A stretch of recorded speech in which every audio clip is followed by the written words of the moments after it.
Hi, today I'm going to show you a little bit about electrode placement where you have chronic low back pain. One of the things I want to tell you right off the bat, because with the Infrex Plus now, the unit itself has tens and it has interferential. Always use interferential mode first. Just as a general rule, that's what you use on the Infrex Plus. Here's a type of electrode you really don't want to use for chronic low back pain. You have an electrode that is, in this case, is 1 3/4 by 1 3/4, meaning it's a pretty small area. If you look at this electrode, I'll pull it off, that's where all the electricity has to come out of. Especially on interferential mode, that's not a large area. So your traditional 2 by 2 electrode for interferential mode is really not acceptable, especially for low back pain. What we suggest for low back pain is using a larger electrode. This type of electrode, not only is it, you can compare the size, you've got so much more stimulation area. But I would ask Elizabeth, I'd say, Elizabeth, where is your back hurting? Elizabeth would say, well, let's say it's all through this area. So I know if I was to actually touch, she'd say, yes, a little tender here, maybe a little tender here, a little tender here. All right, I want to go to the outside corner where this pain's coming from. I'm going to put the electrode away from the spine. We don't want electrodes near the spine. The reason is there's no muscle there. So that means there's nowhere for the electricity to go. So I would put this electrode on. Now I'm going to say the bottom, this top right area she's hurting. Now I'm going to go to the bottom left.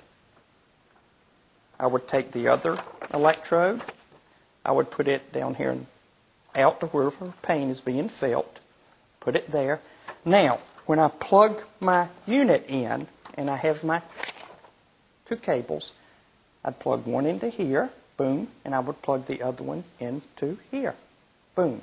Now, because it's the same channel, I know electricity is coming out of one and going to the other. So all the nerves that are in this area are going to be affected. Not all the nerves, but the nerves we're after. Then I'm going to take my other 2 electrodes, and I would put one top left, and I would take the other one, go to the area where she's feeling the pain, go to the bottom right. I'd put that electrode there. I'd plug in the cables. Now, when the Infrex Plus comes on, boom, boom. All of the area that she's feeling pain. Now, 8,000 plus times a second. That's a lot of time. But this is an example of what we call the crisscross, which is the most common way that people use them to get results. When I finish, I'll put my electrodes back. And let me show you a couple more types of electrodes that were designed specifically for the back. And anytime you need help on electrodes, you can go to our website and see electrodes. But it's better just to call us and tell us what your situation is, and we'll do what we can to help you. This is very common, very popular. This is a butterfly electrode. And you will notice on the butterfly electrode, we have a large area for stimulation on the left and on the right. That's going to get to a lot of muscle. We have this middle area, which does not have stimulation spots, but that's going to go over the spine, which is we're not concerned. We don't want electrodes near the spine. But a lot of people will put this electrode on, and it's sufficient for what they need.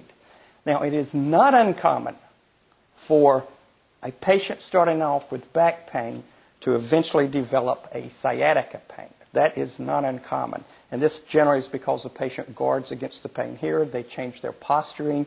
They create additional stress, and this develops into secondary. When that happens, we may use an electrode like this. We may put another electrode down here, so we're combating the secondary pain, and then we're working toward getting rid of the secondary pain, the radiating sciatica, and moving to the primary. Another electrode that's real popular is these are called strip. Now, you can't see it. Here, I'll open it up for you. There's a lot of stimulation surface area on this, and it's real long and angular. Sometimes we actually can do it this way on a patient that has a great deal of pain.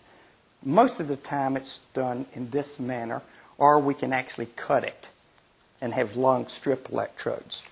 Bottom line is there are plenty of things that we do and can do with electrode placement for low back pain that will help you.